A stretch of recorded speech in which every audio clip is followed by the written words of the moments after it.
નમસ્કાર. આજે આપણે પ્રકરણ નંબર 3 એની અંદર ભાગ 3ની અંદર આપણે 21થી લઈ અને જે બાકીના પ્રશ્ન છે તે પૂર્ણ કરીશું. આપણે આગળના વિડીયોની અંદર 1થી 20ના નંબરના પ્રશ્ન જોયા અને સાથે સમજૂતી મેળવી. તો જે 21મો પ્રશ્ન છે કે સક્રિયતા શ્રેણીમાં નીચે રહેલી ધાતુઓનું નિષ્કર્ષણ. બરાબર, આપણે જે અગાઉ જે પ્રશ્ન આપણે જોયો હતો કયો હતો તો કે સક્રિયતાના આધારે ધાતુનું વર્ગીકરણ સમજાવો. બરાબર, હવે આપણે એમાં સૌથી પહેલાં જોઈએ કે સક્રિયતા શ્રેણીમાં નીચે રહેલી ધાતુઓનું નિષ્કર્ષણ સમજાવો. તો સૌથી પહેલાં સક્રિયતા શ્રેણીમાં જે નીચે રહેલી ધાતુઓ છે કેવી હોય છે? ખૂબ જ નિષ્ક્રિય હોય છે. કેવી હોય છે? ખૂબ જ નિષ્ક્રિય. અને આ ધાતુઓને ઓક્સાઇડને માત્ર ગરમ કરવાથી તેનું રિડક્શન થઈ ધાતુ છૂટી પડે છે. બરાબર, શું કરવાનું તો કે જેના ઓક્સાઇડ હોય ને એને ખાલી ગરમ કરવાથી આપણને શું મળે? આ જે ધાતુ છે તે મળે છે. દાખલા તરીકે સિનાબાર છે એટલે કે HGS. બરાબર, તો આ જો HGS છે એ મર્ક્યુરીની કાચી ધાતુ છે. જ્યારે આ જે સિનાબારને હવામાં ગરમ કરવામાં આવે ત્યારે પ્રથમ તે કેવું બને છે? Mercury oxide. તમે જોઈ શકો છો કે સૌ પ્રથમ શું બન્યું? Mercury oxide. બરાબર, પછી તો કે આ જે મર્ક્યુરી ઓક્સાઇડ જે છે બરાબર તેને આપણે શું કરશું? પાછું ગરમ કરવામાં આવે તો શું બનશે? આપણે મર્ક્યુરી. બરાબર છે. તેવી જ રીતે શું છે તો કે કોપરની વાત કરીએ તો કોપર જે કુદરતમાં કેમ મળે છે? કોપર સલ્ફાઇડના સ્વરૂપમાં મળે છે. બરાબર, તો સૌથી પહેલાં એને ગરમ કરવાનું તો શું મળશે? Copper oxide. અને પાછું આ કોપર ઓક્સાઇડને જો ગરમ કરવામાં આવે તો આપને શું મળશે? કોપર. હવે પછીનો પ્રશ્ન છે કે સક્રિયતા શ્રેણીમાં મધ્યમાં રહેલી ધાતુ.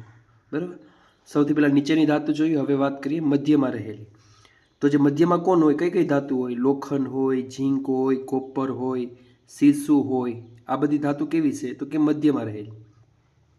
અને આ જે ધાતુઓનું છે એ સામાન્ય રીતે કુદરતમાં કેમ મળે છે તો કે સલ્ફાઇડ અથવા તો કેના સ્વરૂપમાં મળે? કાર્બોનેટ સ્વરૂપમાં મળે છે. બરાબર, જે મધ્યમાં રહેલી છે એ સલ્ફાઇડ સ્વરૂપમાં મળે અથવા તો કાર્બોનેટ સ્વરૂપમાં જોવા મળે. હવે આ જે ધાતુઓના જે સલ્ફાઇડ અથવા તો કાર્બોનેટ છે એને મેળવવા કરતાં તેના ઓક્સાઇડમાંથી મેળવવા વધુ સરળ છે.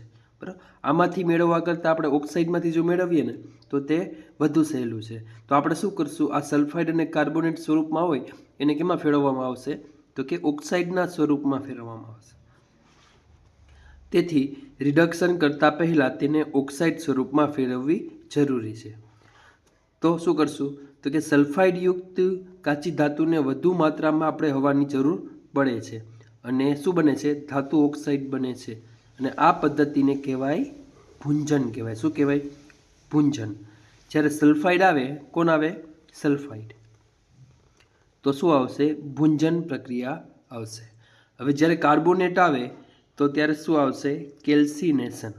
બરાબર, સલ્ફાઇડને હવાની વધુ જરૂર પડે જ્યારે કેલ્સિનેશનને ઓછી માત્રામાં હવાની જરૂર પડે.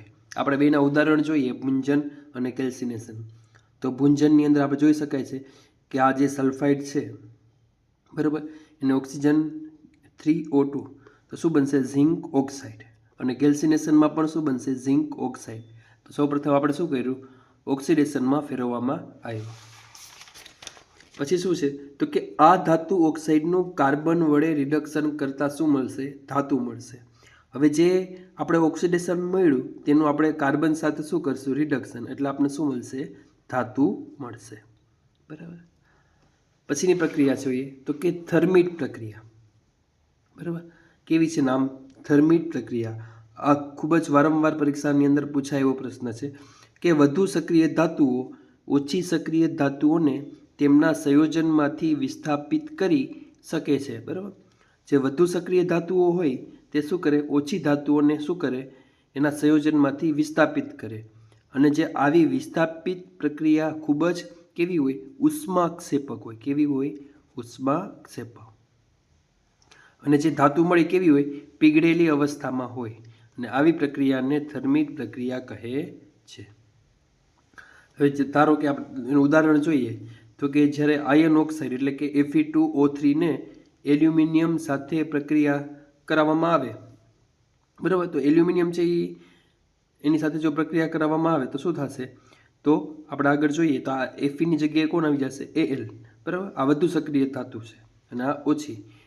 તો આનો ઉપયોગ ક્યાં કરીએ આપણે, રેલવેના પાટા હોય અથવા તો મશીનની તિરાડ હોય એને જોડવા માટે આપણે આનો ઉપયોગ કરીએ છીએ, બરાબર. એટલે શું બનશે, Fe, બરાબર. હવે પછીનો પ્રશ્ન છે કે સક્રિયતા શ્રેણીમાં ટોચ પર રહેલી ધાતુઓનું નિષ્કર્ષણ. જે સૌથી ઉપર રહેલી હોય એ આપણે જોયું કે કેવી હોય, ખૂબ જ સક્રિય હોય છે. અને આવી ધાતુઓ કેમ મળે, તો કે કાર્બન વડે રિડક્શન કરી મળી શકાતું નથી, બરાબર. તો આપણે ખબર જ છે કે આ બહુ જ સક્રિય હોય છે, એટલે એને કાર્બનના રિડક્શનથી ના મળે. તો કેમ મળે, તો આથી આવી ધાતુઓનું નિષ્કર્ષણ માટે વિદ્યુત વિભાજન, કયું વિભાજન, વિદ્યુત વિભાજન રિડક્શન પદ્ધતિ દ્વારા મળે છે. દાખલા તરીકે જે સોડિયમ છે, પોટેશિયમ છે, કેલ્શિયમ છે, એને શું કરવાનું, તો કે તેમના પીગાળેલા ક્લોરાઇડના વિદ્યુત વિભાજન દ્વારા મેળવવામાં આવે છે, બરાબર છે. વિદ્યુત વિભાજન દરમિયાન જે ધાતુ હોય કેમાં થાય, કેથોડ એટલે કે જે નેગેટિવ હોય એની પાસે જમા થાય છે, અને જ્યારે ક્લોરીન વાયુ એટલે એ ક્યાં જમા થશે, તો કે એનોડ એટલે કે પ્લસમાં જમા થાય છે, બરાબર. તમે જોઈ શકો કેથોડ એટલે માઇનસ, જે માઇનસ પોઈન્ટ હોય કેથોડ, એને પ્લસ પ્લસ ઇલેક્ટ્રોન એટલે શું બનશે, એને, અને કેથોડની અંદર આવશે Cl2+2 ઇલેક્ટ્રોન, બરાબર. હવે ધાતુઓની શુદ્ધિકરણ માટેની વિદ્યુત વિભાજનીય શુદ્ધિકરણ પદ્ધતિ સમજાવો. તો હવે સૌથી પહેલાં શું કરવાનું છે, તો કે સૌથી પહેલાં આપણે શું કરવાનું, એસિડિક કોપર સલ્ફેટનું દ્રાવણ લેવાનું છે, બરાબર. એક એનોડ લેવાનો છે, એક કેથોડ, બરાબર, એક બેટરી છે, એક સ્વિચ છે.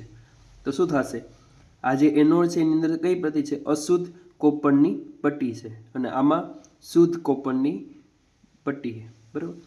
હવે જ્યારે કાચી ધાતુમાંથી મેળવેલ ધાતુ અશુદ્ધ હોય છે, આથી ધાતુનું શુદ્ધિકરણ કરવું જરૂરી છે.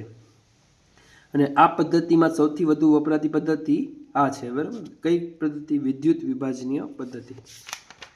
તો સૌથી પહેલાં શું થશે, તો કે કોપર, ઝિંક, ટીન, નિકલ, ચાંદી અને સોના જેવી ધાતુઓને શુદ્ધ કરવા માટે આપણે કેનો ઉપયોગ કરીએ છીએ, તો કે વિદ્યુત વિભાજનીય રિડક્શન કરવામાં આવે છે. હવે જેમાં અશુદ્ધ ધાતુના સળિયામાં શું હોય, એનોડ, અને શુદ્ધ ધાતુની પાતળી પટ્ટીનો ઉપયોગ કેમાં થાય છે, તો કે કેથોડમાં થાય છે. ધાતુ ક્ષારના દ્રાવણનો વિદ્યુત વિભાજ્ય તરીકે ઉપયોગ કરવામાં આવે છે. હવે શું થશે કે વિદ્યુત વિભાજ્યમાંથી જે વિદ્યુત પ્રવાહ પસાર કરવામાં આવે તો એનોડમાંથી અશુદ્ધ ધાતુ વિભાજ્ય દ્વારા શું થાય, ઓગળી જાય છે, અને શું થાય, સમતુલ્ય માત્રામાં શુદ્ધ ધાતુ કેથોડ પર જમા થાય છે. કેમાં થશે, કેથોડ પર જમા થાય છે, બરાબર. આપણે જોયું કે કેથોડ એટલે શું, પોઝિટિવમાં, કે એનોડમાં શું થશે, અશુદ્ધ હોય, બરાબર, અને શુદ્ધ ક્યાં જમા થશે, અહીંયા. સમજાય છે, આપણે આકૃતિમાં જોઈ શકાય છે કે આ શું છે, કેથોડ, આમાં શુદ્ધ જમા થાય છે, અને આમાં આવી રીતે, બરાબર. અને જે નીચે જે અશુદ્ધિઓ હોય એને શું કહેવાય, એનોડિક પંક કહે છે. હવે ક્ષારણના ઉદાહરણ આપો. ક્ષારણ આપણે આગળના ચેપ્ટર નંબર 1ની અંદર પણ જોયું, તો કે ચાંદીની વસ્તુઓને હવામાં ખુલ્લી રાખતા થોડા સમય બાદ તે કાળી પડી જાય છે. આમ થવાનું કારણ એ છે કે તે હવામાંના સલ્ફર સાથે પ્રક્રિયા કરી સિલ્વર સલ્ફાઇડનું સ્તર બનાવે છે. જે ચાંદીને હવામાં ખુલ્લી રાખીએ તો કેનું સ્તર બનાવે, સિલ્વર સલ્ફાઇડ, અને કેવું થઈ જાય, તો કે એ કાળું પડી જાય છે. જ્યારે કોપરને આપણે હવામાં ભેજવાળા વાતાવરણમાં રાખવામાં આવે તો એ કેવું સ્તર બનાવે છે, તો કે લીલું સ્તર બનાવે. કેવું, લીલું. અને એ શું બનાવે, કોપર કાર્બોનેટ બનાવે છે. હવે વાત કરીએ લોખંડની, તો લોખંડ જે છે એને આપણે હવામાં ખુલ્લું રાખીએ તો કેવા કલરનું પડ જામી જાય, તો કે કથ્થાઈ કલરનું. અને એનું સૂત્ર શું છે, કાટનું સૂત્ર, Fe2O3XH2O, બરાબર. હવે જે આ ક્ષારણ થાય છે એનું અટકાવવા માટે આપણે શું કરી શકીએ, તો કે રંગ લગાવી શકીએ, તેલ લગાવીને, ઝિંક ગ્રીઝ લગાવીને, ગેલ્વેનાઇઝિંગ કરીને, મિશ્ર ધાતુઓ બનાવીને. આ બધાનો ઉપયોગ કરી આપણે શું કરીએ છીએ? લોખંડનું ક્ષારણ અટકાવી શકાય છે. સ્ટીલ અને લોખંડને કાટ સામે રક્ષણ આપવા માટે તેમની પર ઝીંકનું પાતળું સ્તર લગાડવાની પદ્ધતિને શું કહેવાય? ગેલ્વેનાઇઝેશન કહે છે. ગેલ્વેનાઇઝેશન કોને કહેવાય? સ્ટીલ અને લોખંડને જ્યારે કાટ લાગે ને એની સામે રક્ષણ આપવા માટે કેનું સ્તર? ઝીંકનું. તો એને કહેવાય ગેલ્વેનાઇઝેશન. પછીનો પ્રશ્ન છે કે ટૂંક નોંધ આપો મિશ્ર ધાતુ. હવે સૌથી પહેલાં મિશ્ર ધાતુ બનાવવાથી ધાતુનું શું થાય? આપણે જે ઈચ્છા મુજબના ગુણધર્મોમાં સુધારા લાવી શકાય છે. હવે લોખંડ સૌથી વધુ પ્રમાણમાં ઉપયોગમાં લેવાતી ધાતુ છે, પરંતુ તે ક્યારેય શુદ્ધ અવસ્થામાં વપરાતી નથી. બરાબર? લોખંડને આપણે કોઈ દિવસ શુદ્ધ સ્વરૂપમાં વાપરતા નથી. શુદ્ધ લોખંડ શું છે? તો કે ખૂબ જ નરમ હોય. એને જ્યારે ગરમ કરવામાં આવે ત્યારે કેવું થઈ જાય? તો કે તન્ય એટલે કે તાણી શકાય એવું થઈ જાય. પરંતુ જો એની અંદર કાર્બન 0.05% ઉમેરવામાં આવે ને તો તે ખૂબ જ મજબૂત અને સખત થઈ જાય છે. બરાબર? પછી જ્યારે લોખંડ સાથે નિકલ અને ક્રોમિયમ, લોખંડ, નિકલ અને ક્રોમિયમ, લોખંડ, નિકલ અને ક્રોમિયમ આ ત્રણને મિશ્રણ કરવામાં આવે તો બને છે સ્ટેનલેસ સ્ટીલ. યાદ રાખવાનું છે લોખંડ, નિકલ, ક્રોમિયમ. કોઈ પણ ધાતુમાં જો બીજા કોઈ પદાર્થને મિશ્રણ કરવામાં આવે તો બનતા પદાર્થના ગુણધર્મો બદલાય છે, જેને મિશ્ર ધાતુ કહે છે. આમ મિશ્ર ધાતુ એ બે કે તેથી વધુ ધાતુઓ અથવા ધાતુ અને અધાતુનું સમાંગ મિશ્રણ છે. મિશ્ર ધાતુ પ્રાથમિક ધાતુને પીગળીને તેમાં નિશ્ચિત પ્રમાણમાં અન્ય ધાતુ અને અધાતુને ઓગાળીને બનાવવામાં આવે છે. ત્યારબાદ તેને જે ઓરડાના તાપમાને ઠંડી કરવામાં આવે છે. જો મિશ્ર ધાતુ પૈકી એક ધાતુ મર્ક્યુરી હોય તો તેવી ધાતુને કહેવાય આપણે સરંસ કહીએ. શું કહેવાય છે? સરંસ અથવા તો એમાલ્ગમ. મિશ્ર ધાતુની વિદ્યુત વાહકતા અને ગલનબિંદુ શુદ્ધ કરતાં કેવા હોય છે? ઓછા હોય છે. હવે આ પરીક્ષામાં અવારનવાર પૂછાય છે કે જે પિત્તળ છે એ કઈ બે ધાતુનું મિશ્રણ છે? તો કે તાંબુ એટલે Cu plus zinc Zn, Cu plus Zn. જે બ્રોન્ઝ છે એ કેનું મિશ્રણ છે? તો કે Cu પ્લસ Pb એટલે કે ટીન, તાંબુ અને ટીન. સોલ્ડરની વાત કરીએ તો ટીન અને સીસુ. બરાબર? પ્રશ્ન નંબર 29 કે શુદ્ધ સોનું અને 22 કેરેટના સોનામાં શો ફેર છે? બરાબર? તો કે જે શુદ્ધ સોનું કેવું હોય? કેટલા કેરેટનું હોય? 24 કેરેટનું. જે ખૂબ જ કેવું હોય? નરમ હોય છે અને તેમાંથી આભૂષણો બનાવી શકાતા નથી. તો આપણે શું કરવાનું? તો કે જ્યારે 22 કેરેટનું સોનું હોય એમાં 22 ભાગ સોનું હોય અને 2 ભાગ કેવા હોય? કોપર અથવા ચાંદીનું મિશ્રણ હોય છે. અને એ કેવું હોય છે? સખત હોય છે. તો આપણે આ જે ચેપ્ટર નંબર 3 છે એ અહીંયા પૂર્ણ થાય છે.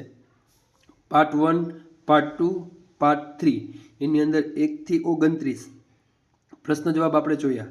બરાબર? તેની સાથે સાથે સમજૂતી મળી. તો આખું જે પ્રકરણ છે એ આપણે શું ચેપ્ટર વાઇઝ આપણે પ્રશ્ન વાઇઝ આપણે કરતા જાય છે. એટલે પરીક્ષામાં પ્રશ્ન પૂછાય એટલે આપણે થોડીક સમજ સાથે આપણે લખી શકાય. બરાબર છે? Thank you. હવે પછીના વિડીયોની અંદર આપણે ચેપ્ટર નંબર 4 એટલે કે પ્રકરણ નંબર 4 કયું છે તો કે તે આપણે આગળ જોઈશું અને તેના પ્રશ્ન સાથે તેની સમજૂતી મેળવશું.